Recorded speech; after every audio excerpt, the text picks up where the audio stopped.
It's mid-March, it's finally starting to feel like spring, and so that means that it's time for me to amend my container garden soil. And today I'm going to be showing you the way that I do that.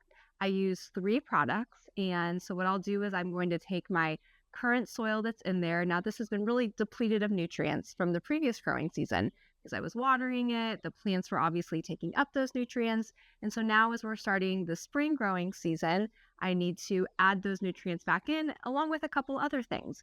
And so I'm going to take the soil out of my current container garden. I'm going to put it in a tub. I'm going to go through it. I'm going to check for any root balls that need to be taken out, any grubs, a little, beetle larvae that are not friends of us vegetable gardeners. So I'm going to take those out if I find them. And then what I'm going to do is I'm going to have another tub where I'm going to create a mixture of three different products.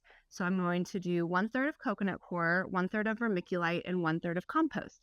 And I'm going to mix those together and put it back into my container garden. So the first product I mentioned was coconut coir. So it typically comes like this, and then you're going to rehydrate it with water. And the purpose of this product, when you put it back in the soil, is to help retain moisture. Now, this is especially important in those summer months when you're growing those tomatoes and those peppers and it's really hot. If you're watering in the morning and the moisture is not getting retained in that soil, those plants are going to struggle. And so this product helps retain that moisture. Now, there's kind of a debate amongst the gardening community of whether coconut coir or peat moss are better. I use coconut coir, so do the research and decide for yourself what you want to use. The next product is vermiculite. So you can use vermiculite or perlite. They're going to do the same thing, which is essentially to loosen up the soil. And this is great because your roots are going to need to be able to get through and get deep into the soil. And if it's too compact, they're really going to struggle. So you want to put either perlite or vermiculite. The last thing I'm going to add, and arguably the most important, is compost. So compost is where you're going to get all your nutrients from.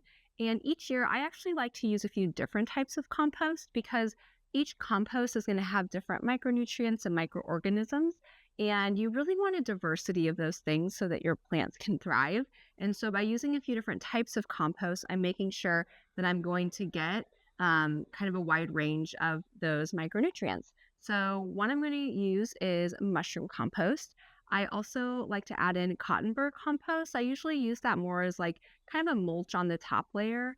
And then I'm also going to add in worm castings, which are really, really great for compost and add a lot of nutrients into your soil. So like I said, I'm going to take all three of these products, I'm going to mix them up and then put them into my soil that's currently in my container garden, mix it all together, and then we'll be ready to go to plant our transplants and seeds for our spring cool season vegetables.